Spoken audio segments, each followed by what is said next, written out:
Well, it's been a very cold and brisk day throughout the entire Granite State. Wind chills have been in the 20s for most of the state on this impact weather day. You've probably felt this in some of the gusts at times. You can hear it outside, up to 40 miles per hour.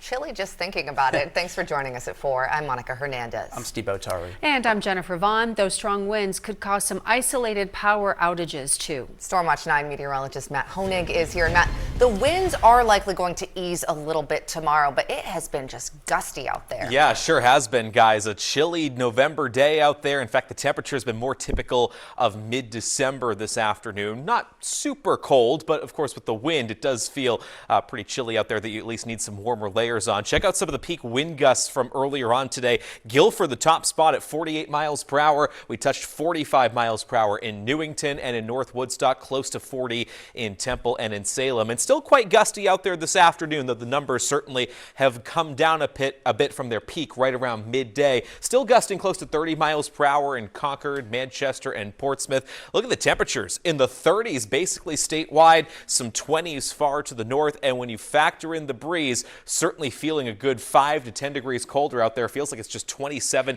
in Concord right now, low 20s in Plymouth and in Berlin at this hour. Expect this wind chill to be a factor overnight and even into a part of Tuesday, though it's certainly not quite as windy come tomorrow. Some clouds out there, mountain snow showers continuing this evening. The winds should come down a bit overnight. It's still a little bit blustery tomorrow, but on average a bit brighter for Tuesday. Look for high temperatures back in the 40s, so a seasonably chilly day ahead. And it looks like going forward this week, the temperatures do start to trend a little bit milder, timing out that warm up in the full forecast coming up.